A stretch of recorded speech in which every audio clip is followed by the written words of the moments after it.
Bonjour à tous et bienvenue dans ce nouvel épisode. Aujourd'hui, nous allons parler de l'amour, de son origine, et plus particulièrement du fascinant mythe des androgynes, tel que nous le présente Aristophane dans le Banquet de Platon. Ce sujet n'est pas seulement intellectuellement intéressant, il est aussi universellement vécu. Qui n'a jamais cherché à comprendre ce sentiment puissant, parfois euphorique, parfois déchirant, qui nous pousse vers un autre individu avec une force irrésistible ? Dans notre quotidien, l'amour se manifeste sous mille formes. La joie d'une rencontre, la douleur d'une séparation, l'espoir d'une union durable. Mais d'où vient cette quête incessante de l'autre ? Est-ce une simple pulsion biologique, un instinct de reproduction, ou quelque chose de plus profond, inscrit dans notre être même, une sorte de nostalgie primordiale ? Le mythe des androgynes offre une explication poétique et symbolique à cette question éternelle. Il nous parle d'êtres humains originellement complets, sphériques, possédant 2 visages, 4 bras, 4 jambes et 2 sexes. Des êtres si puissants qu'ils ont osé défier les dieux. En punition, Zeus les aurait coupés en 2, les condamnant à passer leur existence à rechercher leur moitié perdue. Le paradoxe est là, notre désir d'union ne serait-il qu'une conséquence d'une séparation primordiale ? Serions-nous condamnés à vivre incomplets, toujours en quête de cette fusion originelle, comme si nous étions des pièces de puzzle cherchant désespérément leur homologue ? C'est une histoire qui, au premier abord, peut sembler fantaisiste, une jolie fable. Mais croyez-moi, elle recèle des vérités profondes sur notre perception de l'amour, du manque et de la complétude. Et vous allez voir que même si le mythe est platonicien, ou plutôt aristophanien, la sagesse stoïcienne a beaucoup à nous dire sur la manière d'aborder cette quête. Comment vivre ce désir, ce manque, sans en faire une source inépuisable de souffrance ? C'est ce que nous allons explorer ensemble. Imaginez que vous êtes à un dîner, une soirée, ou simplement en train de flâner. Soudain, vos yeux croisent ceux de quelqu'un. Une connexion instantanée, une sensation étrange et puissante vous envahit. C'est comme si, sans même le connaître, vous aviez déjà un lien profond avec cet être. Vous vous dites, c'est lui ou elle, c'est ma moitié. Le mythe des androgynes donne une couleur poétique, presque mystique, à cette impression. Nous ne serions, d'après lui, que des fragments d'êtres jadis entiers et parfaits, et ce sentiment de reconnaissance fulgurante serait la réminiscence de notre état originel. Une belle histoire, n'est-ce pas ? Mais que se passe-t-il lorsque cette moitié n'est pas là, ou pire, lorsqu'elle s'éloigne, nous quitte, ou ne correspond pas à l'image que nous nous en étions faite ? Ce mythe, aussi romantique et séduisant soit-il, peut nous piéger dans une attente douloureuse. Il nous inculque, subrepticement, l'idée que nous sommes intrinsèquement incomplets, que notre bonheur et notre complétude dépendent de la découverte et de la possession de cette pièce manquante. Pour un stoïcien, mes amis, cette idée est une source potentielle de grande souffrance, une véritable embûche pour notre tranquillité d'âme. Pourquoi ? Parce qu'elle place notre intégrité, notre équilibre, et par extension notre bonheur, en dehors de nous-mêmes. Elle les met entre les mains d'une autre personne, d'un événement extérieur, ou d'un destin que nous ne maîtrisons pas. C'est le principe fondamental de la dichotomie du contrôle, cher à Épictète et Marc Aurèle, distinguer ce qui dépend de nous de ce qui n'en dépend pas. Quand vous jugez que vous êtes incomplet sans l'autre, quand vous vous projetez dans cette relation comme unique source de plénitude, vous créez une dépendance émotionnelle. Si l'autre est là, à vos côtés, vous vous sentez entier, en harmonie. Mais si, pour une raison ou une autre, l'être aimé s'éloigne, vous ressentez alors un vide abyssal, une douleur profonde, un déchirement qui peut sembler insurmontable. N'est-ce pas la nature même du désir amoureux dans notre société ? On se dit, avec une fatalité désarmante, « Il me manque tant, je ne suis rien sans lui ou elle. Ma vie n'a plus de sens. » Mais cette pensée n'est-elle pas, en soi, le véritable problème, l'étincelle qui allume l'incendie de notre souffrance ? Épictète, dans ses entretiens, nous l'enseigne avec une clarté désarmante. Ce qui trouble les hommes, ce ne sont pas les choses, mais les jugements qu'ils portent sur les choses. Notre jugement d'incomplétude, notre conviction que l'amour est la seule clé de notre bonheur, est souvent la racine de notre mal-être, car il nous rend vulnérables aux aléas de l'existence. Le stoïcisme ne nie pas la beauté de l'amour, ni la joie qu'il peut apporter. Loin de là, mais il nous invite à changer radicalement notre perspective. Plutôt que de nous percevoir comme des moitiés à la recherche d'une complétude externe, nous devrions nous efforcer de cultiver notre propre intégrité, notre propre autosuffisance émotionnelle. Nous sommes des êtres entiers, dotés de raison, capables de bonheur et de résilience, indépendamment de la présence d'un autre. Bien sûr, l'amour, l'amitié, les liens sociaux apportent une dimension supplémentaire, une richesse inestimable à notre vie. Cependant, cette richesse ne devrait jamais être la condition sine qua non de notre bien-être fondamental.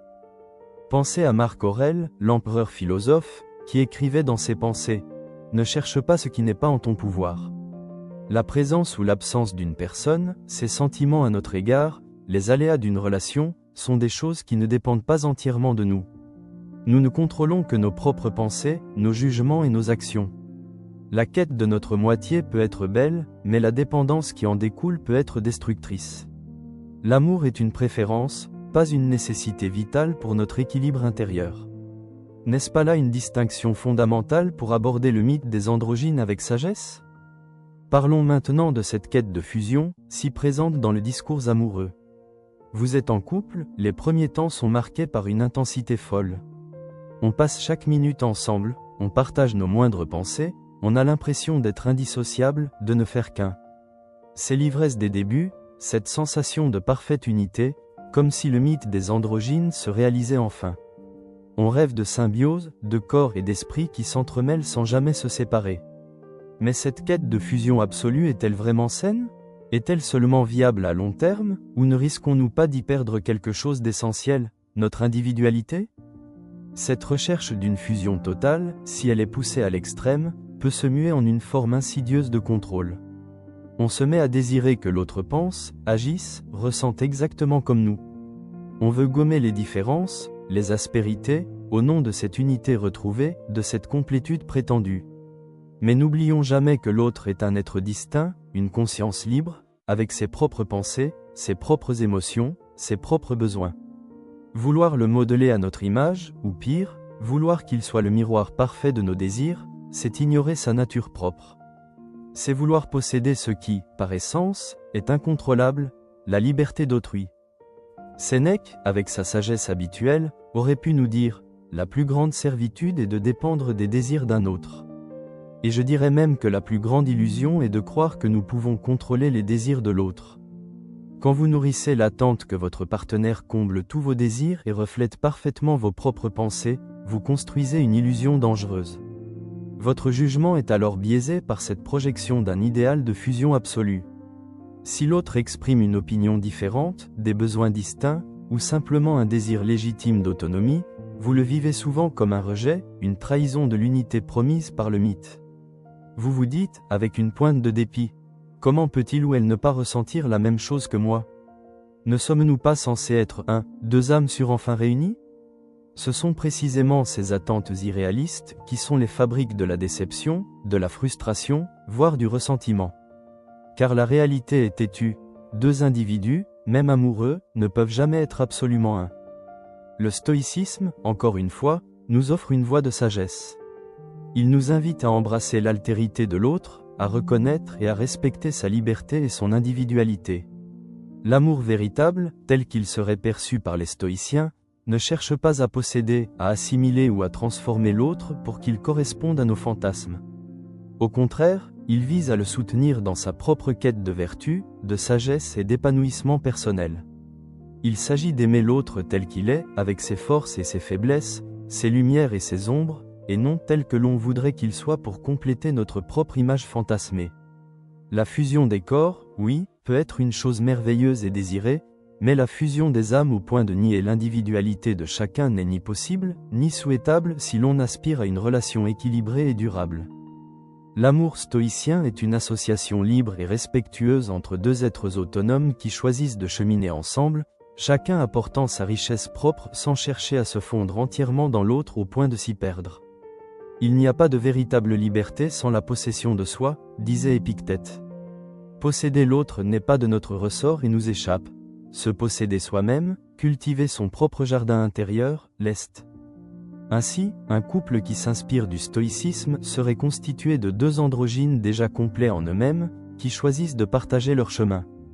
Non pas par un besoin vital d'achèvement, mais par une appréciation mutuelle, une estime partagée et un enrichissement réciproque. Ils célèbrent leurs ressemblances et leurs différences, sachant que la véritable force ne réside pas dans l'effacement de l'un par l'autre, mais dans l'harmonie de deux individualités distinctes qui se valorisent mutuellement. C'est une forme d'amour bien plus résiliente, vous ne trouvez pas? On nous bombarde d'images et de récits autour du grand amour, de l'âme sûre, du partenaire idéal qui nous complétera en tout point. Les films, les chansons populaires, les contes de fées, et même certaines applications de rencontres, nourrissent cette attente presque messianique d'un match parfait, comme si l'univers avait désigné une seule et unique personne pour nous, notre jumeau cosmique. Avec le mythe des androgynes, cette quête prend une dimension presque divine, une injonction à retrouver notre part perdue. Mais, soyons honnêtes, dans la réalité de nos vies, cette personne existe-t-elle vraiment? Et si par miracle on la trouve, sera-t-elle toujours parfaite, exempte de défauts, conforme à toutes nos attentes, ou même simplement à l'image que nous nous en sommes faites? Cette recherche obsessionnelle de l'idéal, cette quête du tout ou rien en amour, est une autre source majeure de souffrance et de déception. Elle nous pousse à ignorer les qualités réelles des personnes qui nous entourent, à toujours comparer, à toujours chercher mieux, ou du moins ce qui devrait être selon notre fantasme. Elle nous empêche, de fait, d'apprécier ce que nous avons maintenant, ici et tout de suite. Le stoïcisme, au contraire, nous exhorte à l'acceptation de la réalité telle qu'elle est, avec ses lumières et ses ombres, et à la gratitude pour ce qui est présent et offert. Sénèque, dans ses lettres à Lucilius, nous rappelle avec sagesse. La sagesse consiste à aimer le présent, à aimer ce que l'on a. N'est-ce pas une leçon précieuse, même face à la plus belle des histoires d'amour? Votre jugement, selon lequel seule une personne peut me rendre complet ou je ne serai vraiment heureux qu'avec ma moitié, est une projection dangereuse qui vous aveugle à la richesse de la réalité. Vous construisez un idéal tellement élevé, tellement exigeant, qu'aucune personne réelle, avec ses imperfections inhérentes, ne pourra jamais l'atteindre. Chaque petit défaut, chaque imperfection de l'autre, chaque différence d'opinion ou de désir sera perçue comme la preuve qu'il ou elle n'est pas la bonne moitié, qu'elle ne correspond pas au fragment divin que vous cherchez. Vous passez alors votre temps à réagir à cette dissonance entre votre idéal fantasmé et la réalité concrète, plutôt qu'à agir pour construire une relation solide, authentique, avec une personne imparfaite, mais réelle, qui est là, à vos côtés. C'est une erreur de perspective, une erreur de jugement, qui nous coûte cher en sérénité. Plutôt que de chercher désespérément cette moitié mythique, les stoïciens nous invitent à cultiver l'amour comme un choix conscient, une action vertueuse et une forme d'appréciation.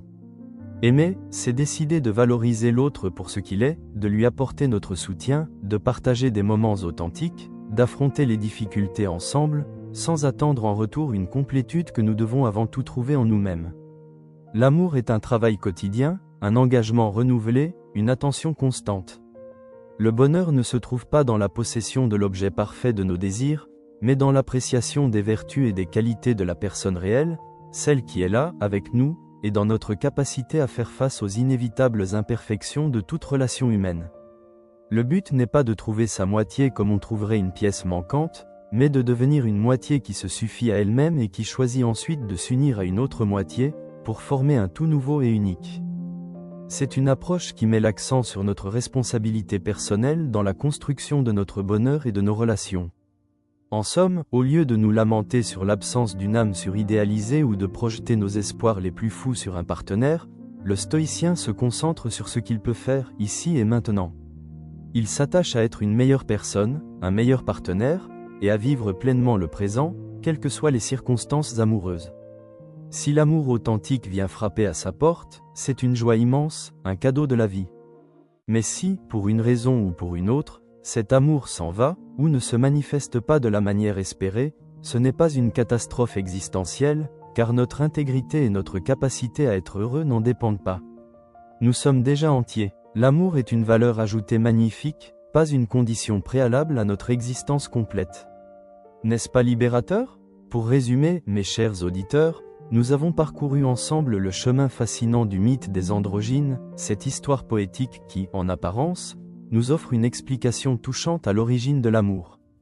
Elle nous suggère que notre désir ardent de fusion, notre quête de la moitié perdue, est inscrit au plus profond de notre nature, une nostalgie d'une unité primordiale. Mais nous avons aussi exploré comment cette interprétation, si elle est prise au pied de la lettre et mal comprise, peut nous enfermer dans un cycle de dépendance, d'attentes irréalistes et, in fine, de souffrance. La sagesse stoïcienne, elle, nous invite à une toute autre perspective, une voie de liberté et de résilience. Elle ne nie pas la beauté ni la puissance de l'amour, loin de là. Mais elle nous enseigne que notre bonheur, notre complétude, notre valeur intrinsèque ne dépendent pas de la présence d'une âme surmythique. L'amour véritable, vu à travers le prisme stoïcien, n'est pas la quête désespérée d'une complétude perdue, mais plutôt la rencontre de deux êtres déjà entiers, deux individus autonomes qui choisissent de s'unir, de partager leur chemin et de s'enrichir mutuellement. C'est un acte de préférence, de joie, non une nécessité vitale pour notre propre existence équilibrée. Alors, comment appliquer cette sagesse dans notre vie de tous les jours? La clé réside, comme toujours chez les stoïciens, dans la dichotomie du contrôle et la maîtrise de nos jugements. Concentrez-vous sur ce qui dépend de vous, vos jugements face à l'amour et au manque, vos actions vertueuses, votre capacité à cultiver votre propre jardin intérieur, à développer votre résilience et votre autonomie émotionnelle. Acceptez la réalité de l'autre tel qu'il est, avec ses imperfections, ses libertés, ses propres désirs, sans y projeter vos attentes irréalistes de fusion parfaite ou de complétude absolue. Aimez avec une affection profonde, avec engagement, mais sans en faire le pilier unique de votre existence. Soyez complet par vous-même, et c'est cette complétude qui vous permettra d'aimer pleinement, sans la peur constante de la perte ou de l'incomplétude. N'est-ce pas là une forme d'amour bien plus forte et sereine? Le mythe des androgynes est une belle fable, un puissant rappel de notre désir d'union. Mais le stoïcisme nous offre les outils pour vivre ce désir non pas comme une condamnation à l'incomplétude, mais comme une invitation à enrichir notre vie déjà entière. C'est en nous-mêmes que réside la source de notre plénitude, et l'amour, quand il se présente, vient illuminer cette plénitude, sans la définir. C'est une distinction fondamentale, un changement de paradigme qui peut transformer votre rapport à l'amour et à vous-même. Je vous remercie d'avoir été avec moi pour cette exploration des méandres de l'amour et de la sagesse stoïcienne. J'espère que cette discussion vous aura apporté de nouvelles perspectives. N'oubliez pas de vous abonner à la chaîne pour ne rater aucune de nos prochaines réflexions. Le prochain épisode sera disponible dès demain. D'ici là, cultivez votre sagesse intérieure et aimez avec discernement. À très bientôt.